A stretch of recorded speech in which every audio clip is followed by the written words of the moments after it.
The heavy rain had finally stopped after 3 days of non-stop pounding. What remained of Bayshore looked nothing like the peaceful coastal town it had been just a week ago. Hurricane Elena had torn through the region with unforgiving force, leaving behind broken homes, flooded streets, and lives turned upside down. The community center stood on slightly higher ground, which had spared it from the worst flooding.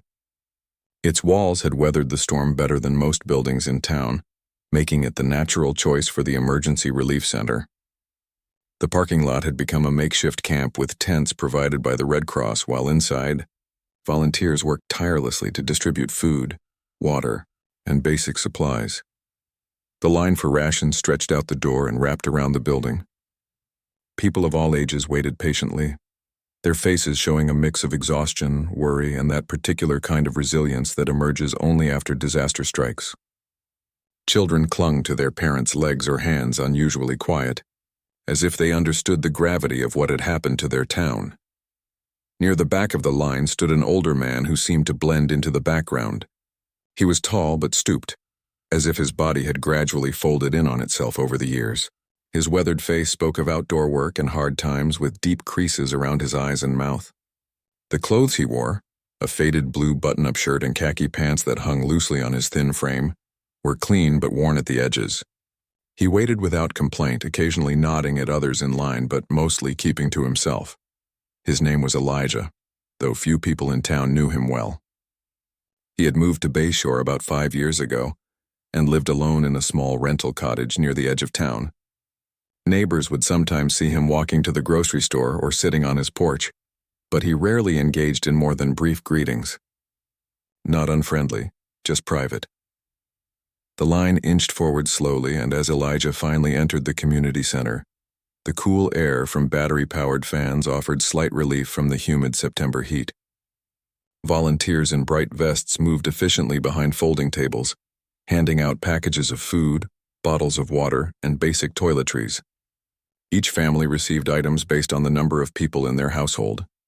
Elijah's eyes, a pale blue that stood out against his sun-darkened skin, scanned the large room. The space had been transformed since the last time he'd been here for a town meeting years ago. The rows of chairs were gone, replaced by stacks of supply boxes. Tables lined the walls, staffed by tired but determined volunteers. In the far corner, someone had set up a small medical station, and then he saw it. Against the wall near the back of the room stood an upright piano. It was an older model, its dark wood showing scuffs and signs of age, but it appeared intact. The sight of it made Elijah's heart skip a beat. His fingers, which had been loosely clasped together, suddenly twitched at his sides. How long had it been since he had touched a piano? 8 years? Maybe 10? As the line moved forward, Elijah couldn't take his eyes off the instrument. It seemed so out of place amid the chaos and urgency of the relief efforts, yet there it was, a reminder of normalcy, of beauty that existed before the storm and would exist after.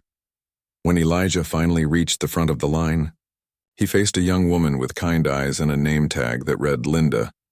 She had been working for hours but still managed a genuine smile as she greeted him.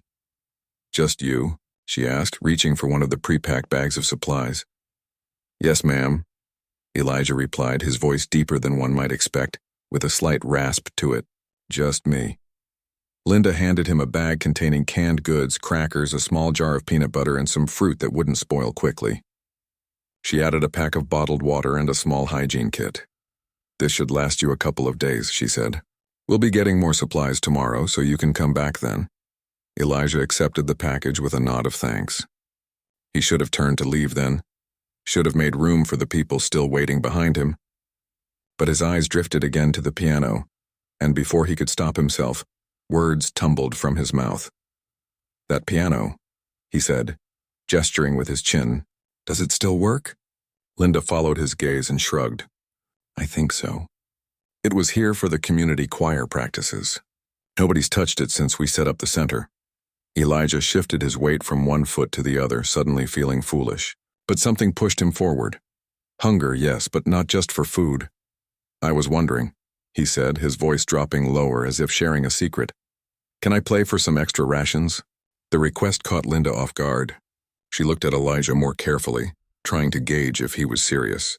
The man didn't look like a troublemaker. If anything, he seemed almost shy making the request.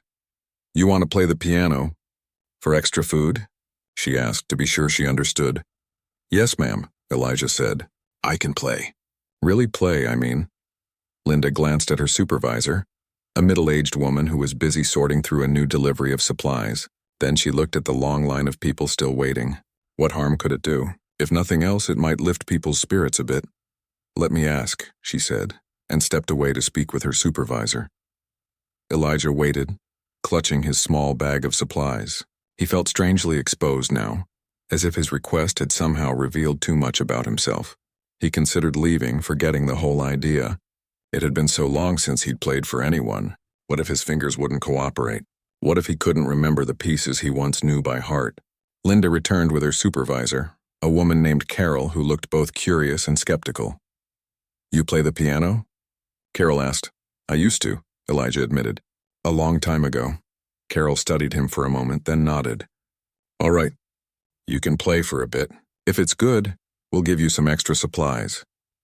She gestured to a volunteer to take over Linda's position at the distribution table, then added, "Linda, why don't you show him to the piano?" As Linda led him across the room, Elijah felt people's eyes on him. The constant murmur of conversations didn't stop, but he sensed a ripple of attention following his progress toward the piano. His heart pounded against his ribs. What had possessed him to make such a request? He hadn't performed in public for years, decades really. The piano stood waiting, its bench pushed neatly underneath. Up close, he could see that it wasn't a particularly fine instrument, just a standard upright that had served the community center faithfully for who knows how many years of choir practices, children's recitals, and community events. "Here you go," Linda said, gesturing to the piano. "What are you going to play?" Elijah set his bag of supplies on the floor beside the bench. "I'll think of something," he said quietly. He pulled out the bench and sat down, taking a moment to adjust the height. His hands hovered over the keyboard, suddenly unsure. He felt a flash of panic. People were watching now, not everyone, but enough to make his palms sweat. Linda stood a few feet away, waiting. Elijah closed his eyes and took a deep breath. He thought of his tiny cottage, now probably damaged beyond repair by the hurricane. He thought of the framed photograph he'd managed to save before evacuating, the only thing he'd grabbed besides a change of clothes and his medicine. He thought of all the years that had passed since music had been the center of his life. Then he placed his fingers on the keys. The first notes were tentative, a simple scale to test the instrument. The piano was out of tune, but not terribly so. It had a warmth to its tone that surprised him. His fingers remembered the feeling of the keys, the slight resistance as they were pressed, the smooth ivory beneath his fingertips. Without really deciding what to play, he found himself beginning Chopin's Nocturne in E-flat major.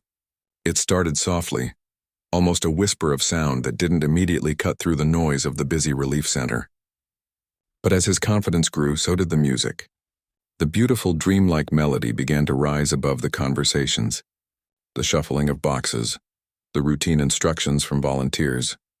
His hands moved with increasing certainty, muscle memory taking over where conscious thought failed.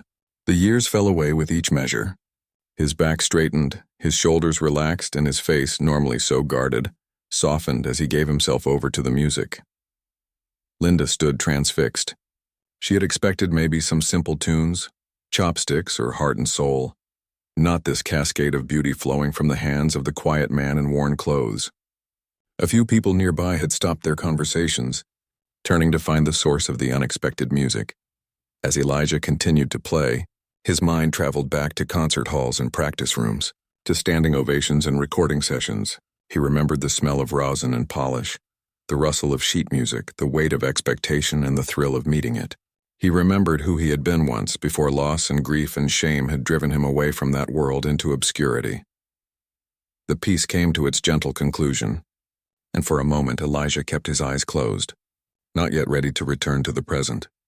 When he finally looked up, he was startled to find that a small crowd had gathered around the piano. People who moments ago had been focused solely on securing supplies for their families, now stood watching him with expressions ranging from surprise to wonder.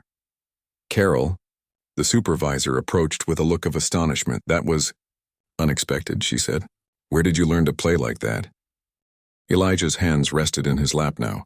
I studied at Juilliard, he said simply, the words feeling strange in his mouth after so long. Carol's eyebrows shot up. Juilliard. And you're here asking for extra canned goods? Elijah gave a small, sad smile but didn't elaborate. Should I play something else? He asked instead. Carol nodded, still processing what she had just heard. Yes, please do. I think we all could use a little beauty right now. As Elijah turned back to the keyboard, he caught Linda's eye. She smiled and gave him a thumbs up.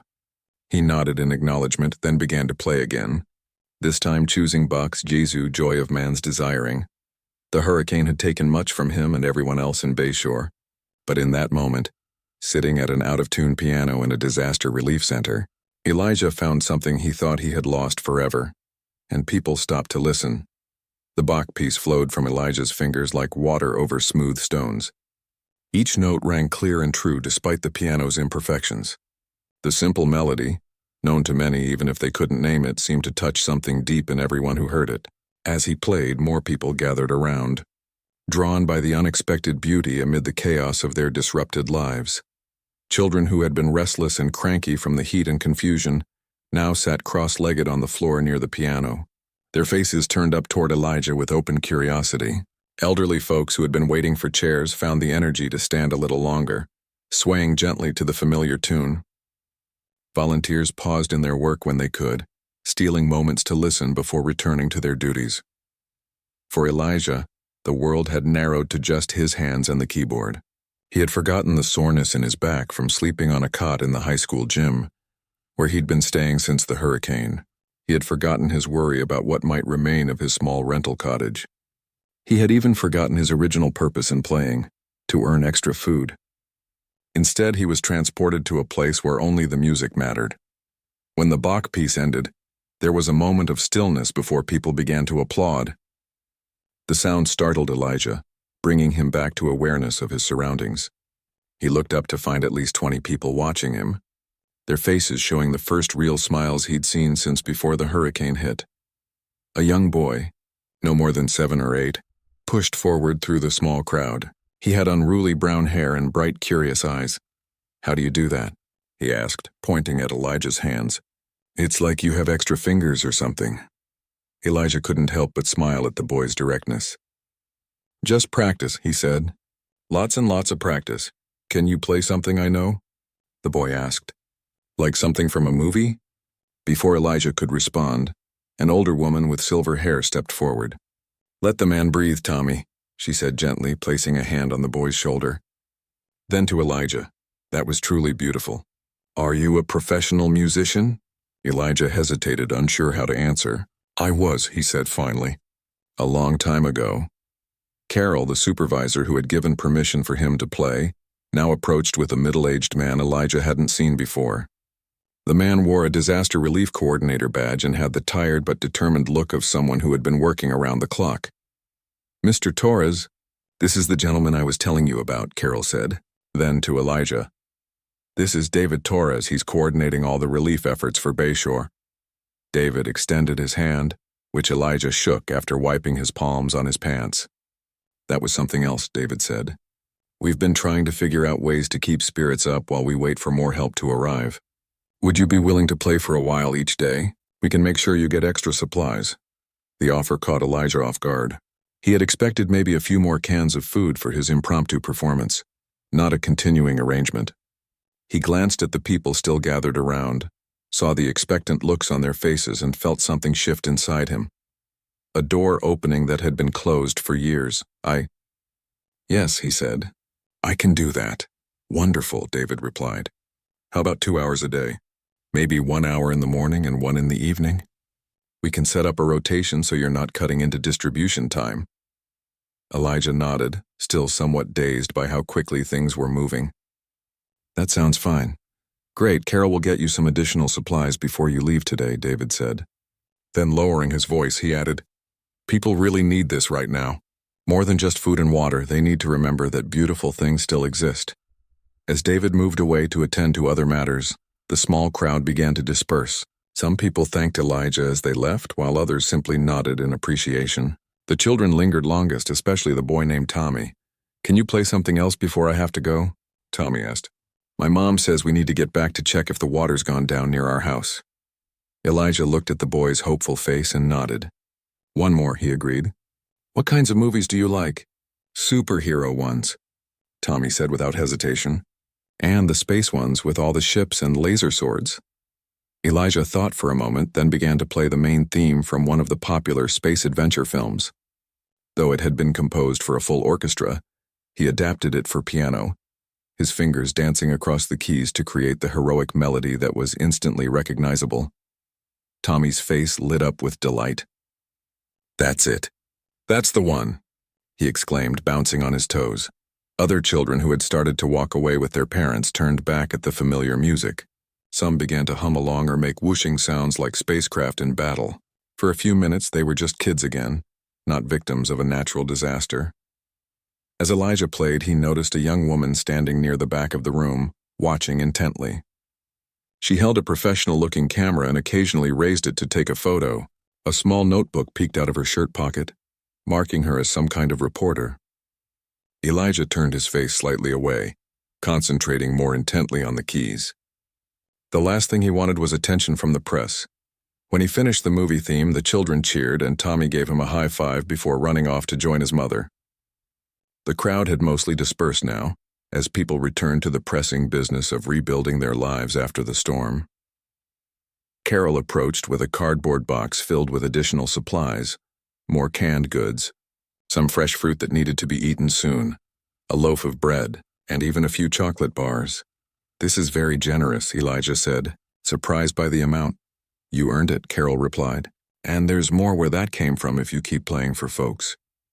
David wasn't exaggerating. People really needed that moment of, I don't know what to call it, normality, Elijah suggested. Something like that, Carol agreed. Or maybe just beauty. Anyway, can we expect you tomorrow? Say around 10 in the morning for the first session? Elijah nodded. I'll be here. As he gathered his unexpected bounty and prepared to leave, the reporter he had noticed earlier approached. Up close, he could see she was younger than he first thought, probably just out of college. She had short dark hair and alert eyes that missed nothing. Excuse me, she said, holding up her press badge. I'm Leah Chen from the Bayshore Gazette. I'd love to ask you a few questions about your performance today. Elijah felt a familiar tightness in his chest, the same anxiety that had led him to leave his old life behind. I'm sorry, he said, already stepping away. I'm not really comfortable with interviews. I understand, Leah said, not pushing but not retreating either. But people are going to want to know more about the mysterious pianist who showed up at the relief center. Wouldn't you rather tell your own story than have people make assumptions? Her words hit closer to home than she could have known. Elijah had spent years running from his story, letting others fill in the blanks with rumors and speculation.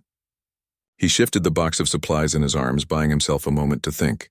Just a few questions, he finally said, and I might not answer all of them. Leah nodded, her expression professional but her eyes bright with interest. That's fair. Should we sit down somewhere? They found a quiet corner where a few folding chairs had been set up for elderly residents. Elijah placed his box of supplies on the floor beside him and tried to ignore the fluttering in his stomach.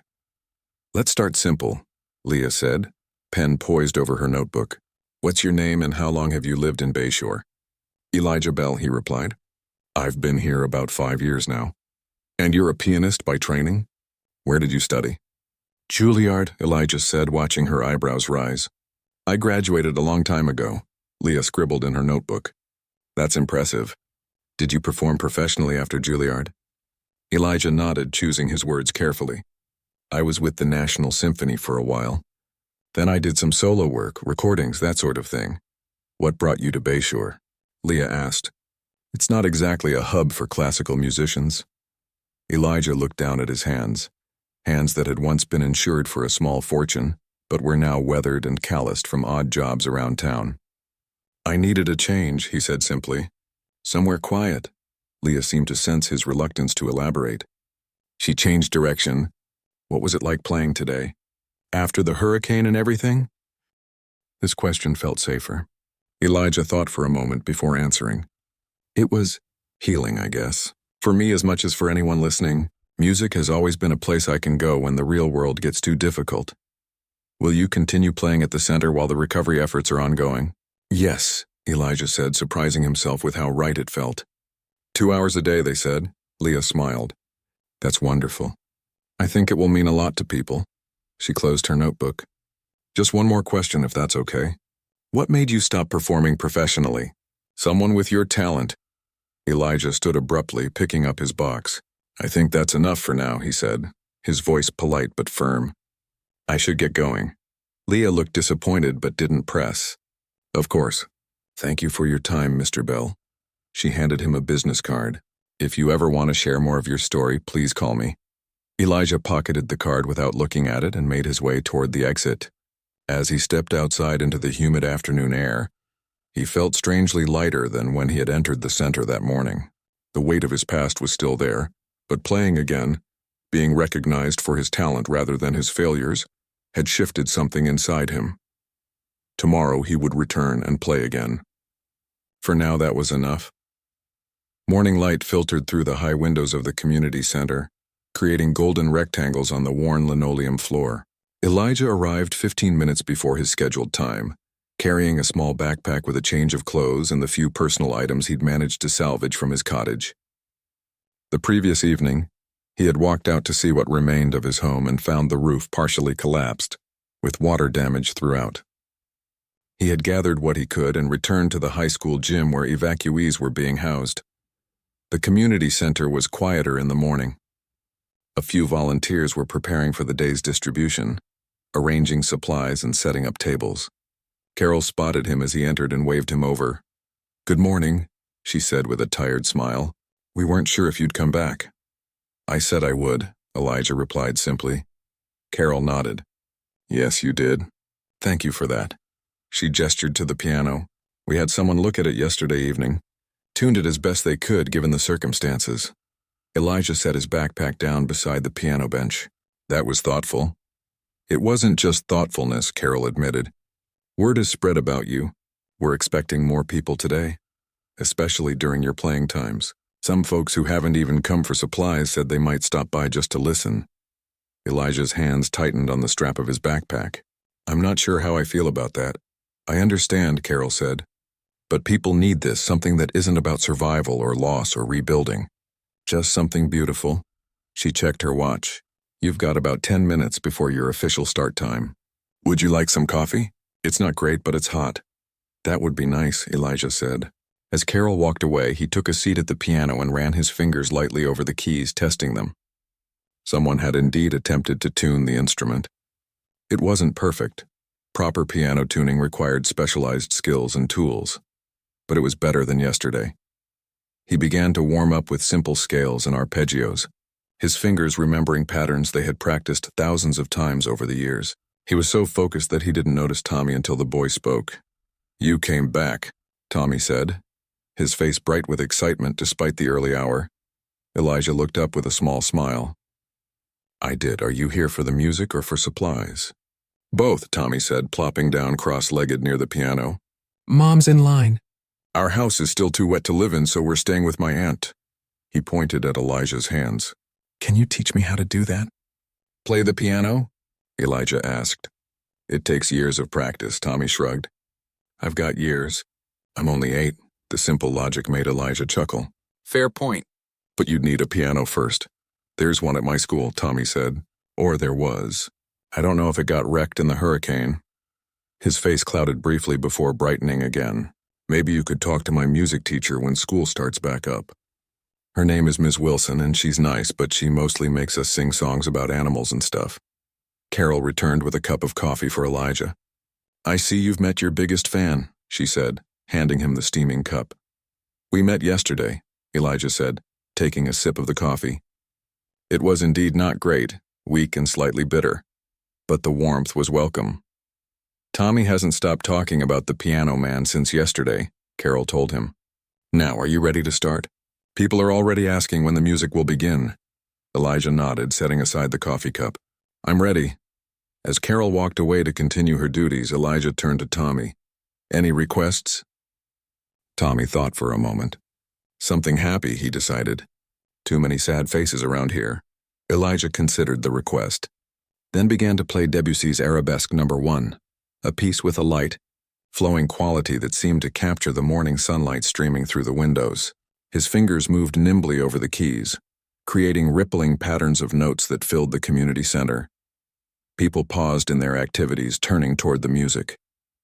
Some moved closer to watch, while others simply stood where they were, eyes closed, absorbing the sound. The line for supplies continued to move, but at a more relaxed pace, as if the music had somehow made the waiting less stressful.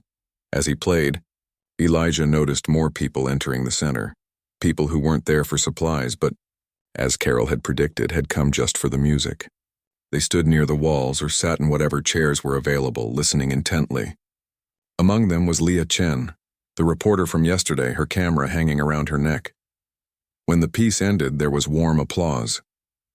Elijah acknowledged it with a nod, then transitioned smoothly into another piece, this time Gershwin's Rhapsody in Blue, adapted for solo piano. He had always loved this piece for its blend of classical structure and jazz influences. It was technically challenging but joyful to play, and he lost himself in the music, his body swaying slightly as his hands flew over the keys. As he played, he became aware of a figure standing very still at the back of his growing audience. An elderly man with white hair and a neatly trimmed beard was watching him with an intensity that was different from the casual enjoyment of the others.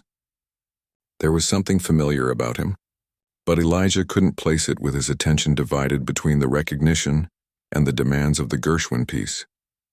For the next 45 minutes, Elijah played a mix of classical pieces, popular film themes, and even a few jazz standards. The audience grew steadily, with people coming and going, but always at least 20 or 30 present. Tommy remained seated on the floor nearby, his eyes rarely leaving Elijah's hands. When Elijah finally paused for a break, taking another sip of his now cold coffee, the white-haired man approached. Up close, recognition dawned. Professor Howard Reynolds, Elijah's former mentor from Juilliard. He had aged considerably in the 15 years since Elijah had last seen him, but the keen blue eyes and straight-backed posture were unmistakable. "I thought it was you," Professor Reynolds said, his voice still carrying the slight British accent Elijah remembered. "When my daughter sent me the video, I could hardly believe it." Elijah's hand tightened around the coffee cup. "Video?" Professor Reynolds nodded. "Someone recorded your performance yesterday and posted it online. My daughter saw it and recognized you immediately. She called me in quite a state. 'Dad, it's Elijah Bell playing in some hurricane shelter.'" Elijah glanced around and noticed Leah Chen nearby, not obviously eavesdropping, but definitely within earshot. "I'm not playing in concert halls anymore, as you can see," he said quietly. "No, you disappeared quite thoroughly," Professor Reynolds agreed. "Many of us wondered what had become of you after." He paused, seeming to choose his words carefully. After everything that happened, a knot formed in Elijah's stomach. "It's in the past," he said firmly. Professor Reynolds studied him for a long moment. "Is it? Because from what I just heard, your gift certainly isn't. You're still one of the most talented pianists I've ever taught." Before Elijah could respond, David Torres approached, looking pleased. "The music is making a real difference," he said. "People are more patient, more hopeful. We've had several volunteers sign up just in the last hour." He extended his hand to Professor Reynolds. "I'm David Torres, Relief Coordinator." "Howard Reynolds," the professor replied, shaking David's hand. "I'm an old friend of Elijah's. I taught at Juilliard when he was a student there." David's eyebrows rose. "Really? Well, we're certainly grateful that he's sharing his talent with us during this difficult time." Tommy, who had been listening to the adults talk, piped up from his spot on the floor. "He's going to teach me to play." "Well, maybe, if the piano at my school didn't get wrecked." Professor Reynolds looked down at the boy with a smile. "Is that so?" "I didn't exactly promise," Elijah clarified. "But yes, I might be able to show him a few things." "Interesting," Professor Reynolds said thoughtfully. "You never expressed much interest in teaching before." Elijah shifted uncomfortably under his former mentor's gaze. "Things change. People change." "Indeed they do," Professor Reynolds agreed. "But talent like yours doesn't. It just waits for the right moment to resurface." He pulled a business card from his wallet and held it out. "I'm staying with my daughter in Port Louis, just 30 minutes from here. I'd very much like to catch up properly while I'm in the area."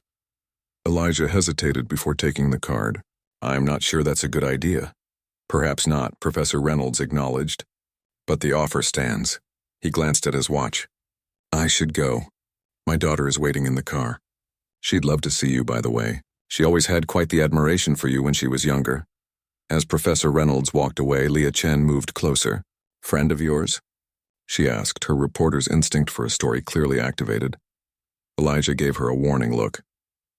Off the record, Leah raised her hands in a gesture of innocence. Just making conversation. But you have to admit, it's intriguing. The mystery pianist of Bayshore turns out to be connected to Juilliard. It's not a mystery, Elijah said, standing up from the piano bench. People change careers all the time. True, Leah agreed. But most people don't go from performing at Carnegie Hall to... She gestured around at the community center. Elijah's eyes narrowed. You've been researching me. I'm a reporter, Leah said with a slight shrug. It's what I do. And you're a story people care about, especially now. That video from yesterday has over 50,000 views already. Elijah felt his pulse quicken. What video? Leah pulled out her phone and opened a video sharing app. She tapped on a video titled, Hurricane Survivor Plays Incredible Piano at Relief Center. The footage showed Elijah playing Bach's Jesu, Joy of Man's Desiring from the previous day, filmed from an angle that suggested the person recording had been standing to the side of the small crowd. Who recorded this? He asked, his voice tight. Someone at the relief center, Leah replied. It's been shared thousands of times. People are calling you the hurricane pianist. Elijah handed the phone back to her, his face carefully neutral despite the anxiety building inside him. I need some air, he said, turning away. Your next session isn't for hours, Leah called after him. I'd love to talk more about... But Elijah was already walking quickly toward the exit, his mind racing. A video online, his former professor showing up, a reporter digging into his past, it was all happening too fast.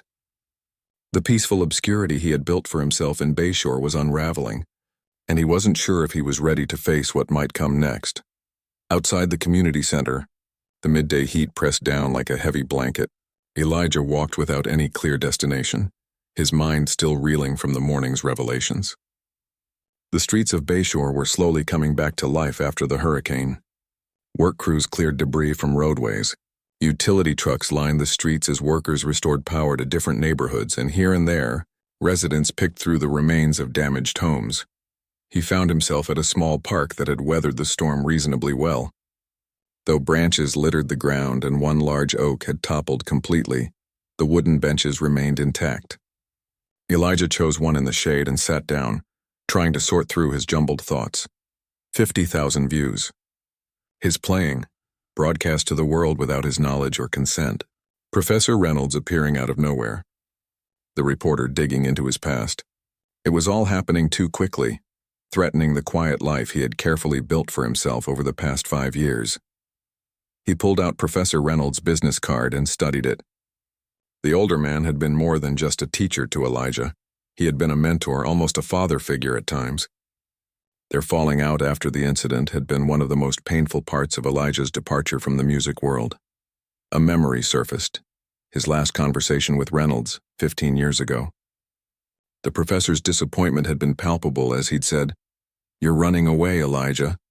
This mistake doesn't define you unless you let it." But Elijah had let it define him. The humiliation, the whispers, the sudden collapse of a promising career. It had all been too much to bear. So he had disappeared, taking odd jobs in different cities, never staying long enough for anyone to recognize him, until Bayshore, where he had finally found a place quiet enough, far enough from his old life that he felt safe putting down shallow roots. And now those roots were being tugged at, threatening to pull him up entirely. "Thought I might find you here," a voice said, interrupting his thoughts. Elijah looked up to see Leah Chen standing a few feet away, her camera hanging around her neck. "Are you following me?" he asked, unable to keep the irritation from his voice. "Kind of," Leah admitted, sitting down on the bench beside him without waiting for an invitation. "It's part of the job.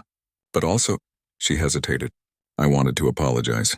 I could see the video upset you and that wasn't my intention." "What was your intention?" Elijah asked. "To tell a good story," Leah said honestly. "Hurricane hits town. Famous pianist turned recluse emerges to play for supplies, touches hearts, video goes viral. It's the kind of uplifting story people need right now. Except I'm not a character in a story, Elijah said. This is my life. Leah looked at him thoughtfully. Why did you leave the music world, Elijah? You were at the peak of your career. Critics called you one of the most promising pianists of your generation. Elijah sighed, running a hand through his graying hair. It's complicated. It usually is, Leah agreed. She surprised him by turning off her phone and putting it in her pocket. Off the record. Just two people talking. Elijah studied her face, looking for signs of deception, but saw only genuine curiosity and perhaps a touch of compassion. Why should I trust you? You shouldn't, probably, Leah said with unexpected candor. But sometimes it's easier to talk to a stranger about the hard stuff. No history, no expectations. A nearby crew working to remove the fallen oak started up a chainsaw, its harsh buzzing cutting through the air. Elijah winced at the sound. Not here, he said, standing up. I know a place, Leah offered. Coffee shop on the edge of town. They got their generator running yesterday. Elijah hesitated, then nodded. Lead the way. They walked in silence through the recovering town. Some areas had been hit harder than others. Houses with blue tarps covering damaged roofs stood next to ones that appeared almost untouched. People worked in yards and driveways, salvaging what they could, neighbors helping neighbors in the aftermath of shared disaster. The coffee shop was a small, locally owned place called the Daily Grind. A handwritten sign in the window proudly proclaimed, "We're back. Limited menu, cash only." Inside, battery-powered fans created a faint breeze, and the rich aroma of coffee provided a welcome sense of normalcy. They found a quiet table in the corner. Leah ordered 2 coffees from the harried but cheerful barista, insisting on paying despite Elijah's objection. Consider it a professional expense, she said as they sat down with their drinks. So, Professor Reynolds, he seemed to know you well. Elijah wrapped his hands around the warm mug. He was my teacher at Juilliard. More than that, really. He took a special interest in my career, helped me get my first real opportunities. And then, Leah prompted when Elijah fell silent. Elijah took a deep breath. And then I ruined everything. How? It was my first international tour, 10 cities across Europe, ending with a performance at the Royal Albert Hall in London. High-profile career-making stuff. Elijah's eyes took on a distant look as he remembered. I was nervous, not sleeping well. The pressure was enormous. I started taking pills, just to help me sleep at first, then to calm my nerves before performances. He paused, taking a sip of coffee. The night of the London performance, I took too many. Walked on stage barely able to focus. Made it through half the program before I just stopped playing in the middle of Liszt's La Campanella.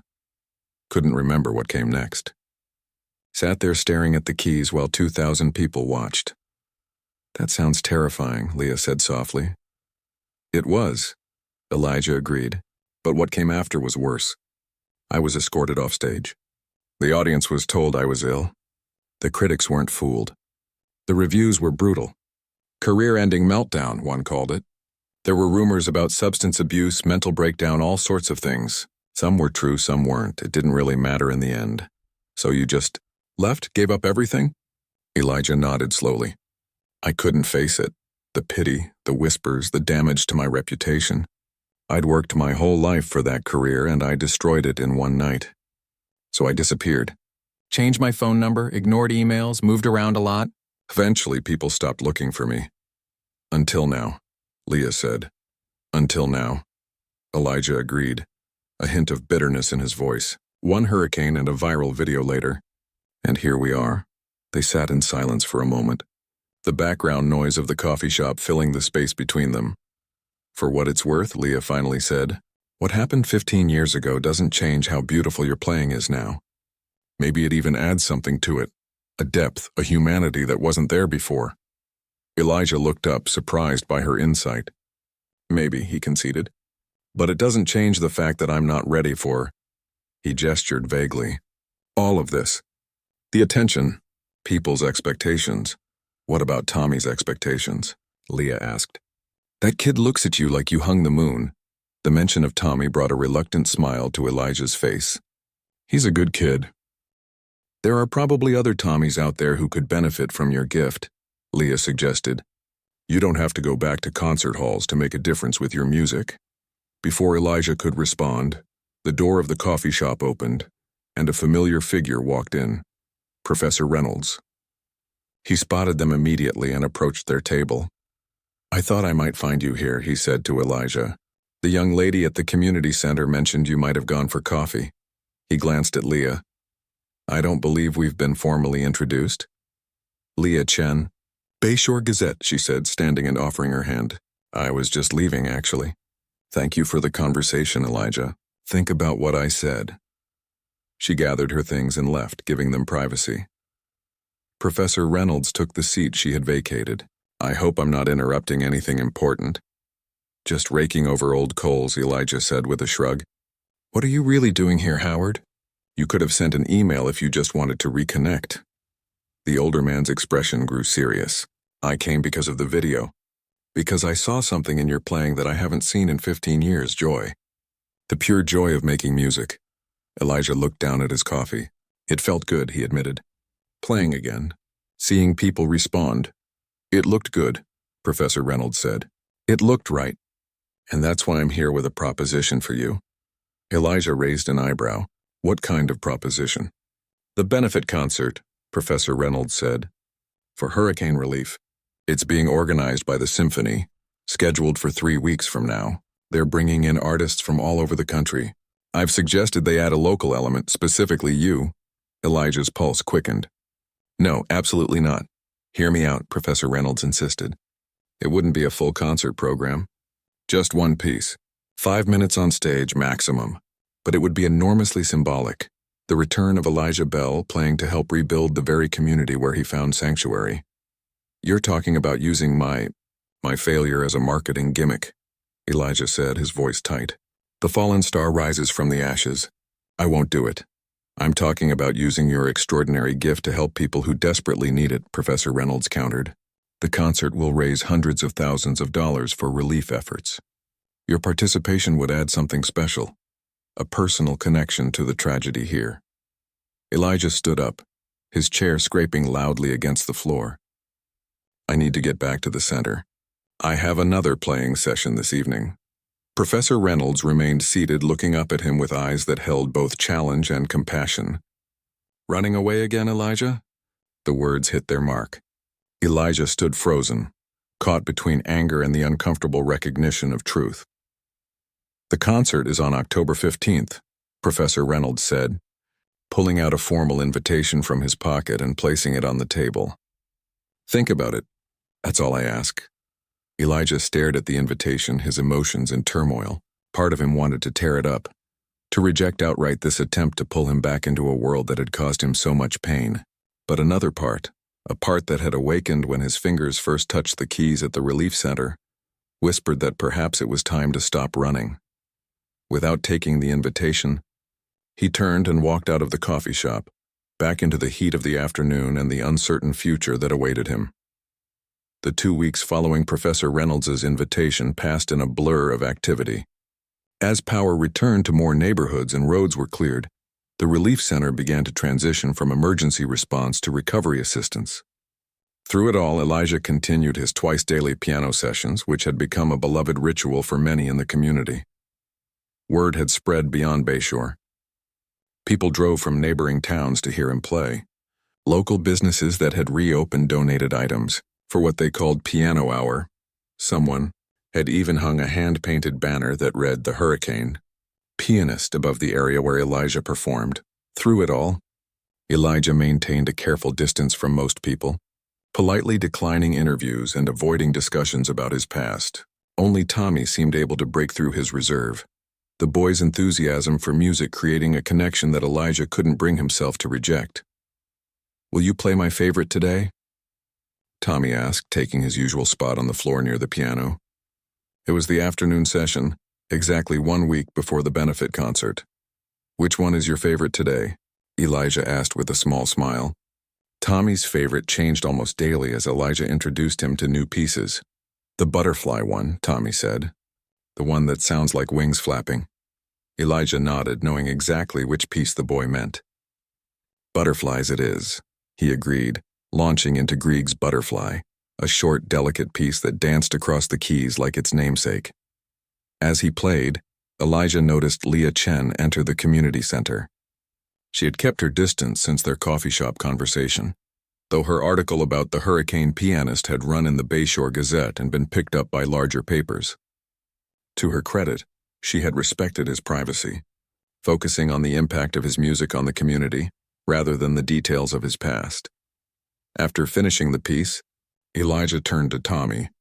"Would you like to try playing something today?" Tommy's eyes widened. "Really, on the real piano?" "If you'd like," Elijah said. "I could show you a simple tune to start with." Tommy scrambled up onto the bench beside Elijah, his small face serious with concentration as Elijah showed him where to place his fingers on the keys. "These 5 notes make up the C major scale," Elijah explained. "Most simple tunes start here." For the next 15 minutes, Elijah guided Tommy through a basic melody, the boy's face lighting up with each successful sequence of notes. The small crowd watched with smiles as the renowned pianist patiently worked with his young student. "You've got a natural talent," Elijah told Tommy as their impromptu lesson ended. "With practice, you could become quite good." "Better than you?" Tommy asked. Elijah laughed, a genuine sound that those who knew him best would have recognized as rare. "Maybe someday. It's all about practice." As Tommy reluctantly surrendered the bench to rejoin his mother, David Torres approached Elijah. "That was a nice thing you did," he said. "The boy will remember it forever." Elijah shrugged, slightly uncomfortable with the praise. "Music should be shared." "Speaking of sharing music," David said, "I heard about the invitation to play at the benefit concert. Will you do it?" Elijah's finger stilled on the keys. "News travels fast. Small town," David replied with a smile. "Plus, Professor Reynolds has been quite vocal about hoping you'll accept." Elijah sighed. "I haven't decided yet." David nodded, respecting his reluctance. "Well, for what it's worth, this community would be proud to have you represent us. You've become something of a symbol of Bayshore's resilience." After David walked away, Elijah resumed playing, losing himself in a Chopin nocturne. As the melancholy notes filled the space, he found his thoughts turning to the invitation, which still lay unopened on the small table beside his cot in the shelter where he continued to stay. Each day, he told himself he had decided against performing, and each day something held him back from giving Professor Reynolds a definitive no. That evening, after finishing his final piece to warm applause, Elijah noticed a familiar face at the back of the room, Professor Reynolds. The older man made no move to approach him, simply offering a nod of acknowledgement before slipping out the door. Making a sudden decision, Elijah gathered his few belongings and followed. He caught up to his former mentor in the parking lot. "Howard," he called. "Wait." Professor Reynolds turned, a hint of surprise on his face. "Elijah, your playing was beautiful today." "Thank you," Elijah said. Then after a moment's hesitation, "I'd like to see the venue." "For the benefit concert." A smile spread across Professor Reynolds' face. "Of course. I can take you there now if you'd like." 20 minutes later, they stood in the Bayshore Performing Arts Center, a modest but elegant venue that had survived the hurricane with minimal damage. The stage was set up for the upcoming concert, a grand piano positioned at its center. Elijah approached it cautiously, as if it might disappear if he moved too quickly. He ran his hand along its polished surface. "Steinway Model D," Professor Reynolds said. "Being brought in specially for the concert." Elijah nodded. He knew the instrument well. "Had performed on similar pianos in concert halls around the world, may I?" he asked, gesturing to the bench. "Be my guest," Professor Reynolds replied, stepping back to give him space. Elijah sat down, adjusting the bench position by habit. He placed his hands on the keys but didn't press down, simply feeling their cool, smooth surface beneath his fingertips. "I'm afraid," he admitted quietly. Professor Reynolds moved closer. "Of what?" "Of failing again. Of letting everyone down. Of confirming that I'm just a has-been who couldn't handle the pressure. Or," Professor Reynolds suggested gently, "you could discover that you're still the gifted musician you always were, just with a few more scars and a deeper understanding of what matters." Elijah looked up at his old mentor. "When did you get so philosophical?" "Around the same time my hair turned white," Professor Reynolds said with a chuckle. "Comes with age, I'm afraid." Elijah turned back to the keyboard and began to play softly. Not a formal piece, just an improvisation that expressed his swirling emotions. Fear, yes, but also longing. Regret for what he had lost, but gratitude for what he had found in Bayshore. "What would I play?" he asked, his fingers still moving over the keys. "If I were to accept?" "Whatever you choose," Professor Reynolds said. "Though I had thought perhaps Rachmaninoff's Piano Concerto No. 2. Elijah's hands faltered. "That's the piece you were scheduled to play in London," Professor Reynolds finished. The night I fell apart," Elijah said, his voice hardening.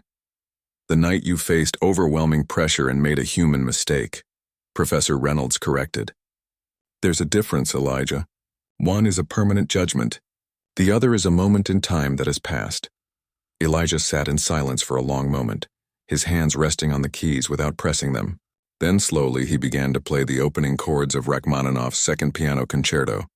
Powerful, resonant notes that seemed to echo his own journey from darkness toward possible redemption. 3 weeks later, the Bayshore Performing Arts Center was filled to capacity. The benefit concert had drawn supporters from across the state, raising over $500,000 for hurricane recovery efforts. The program featured renowned musicians from various genres. Each performance met with enthusiastic applause. Backstage, Elijah paced in a small dressing room, his hands occasionally flexing as he ran through the piece in his mind. A soft knock on the door interrupted his thoughts. 5 minutes, Mr. Bell," a stagehand called. "Thank you," Elijah replied, his voice steadier than he felt. Another knock followed immediately. When he opened the door, he found Tommy standing there, eyes wide with excitement. "Mom got us tickets," the boy said. "Front row." Elijah smiled despite his nerves. "Studying my technique?" "Yep," Tommy said with complete confidence. "I've been practicing every day at my aunt's house. She has a keyboard." "That's excellent," Elijah said. "Consistency is key." Tommy's mother appeared behind him, gently pulling him back. "We should let Mr. Bell prepare," she said. Then to Elijah, "Good luck out there. The whole town is cheering for you." As they walked away, Professor Reynolds approached, dressed in a formal suit. "Ready?" Elijah took a deep breath. "As ready as I'll ever be." "Remember," Professor Reynolds said, placing a hand on his shoulder, "you're not playing for the critics or for your career. You're playing for Bayshore, for Tommy, for yourself." Elijah nodded, straightening his tie. When the stagehand returned to escort him to the wings, he followed with measured steps, focusing on his breathing. From offstage, he could hear the host introducing him, a pianist whose journey has become intertwined with Bayshore's own story of resilience and recovery. "Please welcome our own hurricane pianist, Elijah Bell." The applause was thunderous as Elijah walked onto the stage. He spotted Tommy in the front row, the boy practically bouncing in his seat with excitement. Several rows back sat Leah Chen, her notebook open but her eyes fixed on him with genuine support rather than journalistic interest. Elijah seated himself at the piano, adjusting the bench one last time. As the applause quieted, he placed his hands on the keys and paused, taking in the moment. Then, with newfound confidence, he began to play. Not for rations this time, but for healing. His healing, and that of the community that had unexpectedly become his home. The powerful chords of Rachmaninoff filled the hall, and as Elijah lost himself in the music, he found something he thought he had lost forever. Not just his gift, but his purpose. Note by note, measure by measure, he reclaimed not the career he had left behind, but something more valuable, the joy of sharing his music with others, asking for nothing in return but the connection that comes when art bridges the spaces between hearts.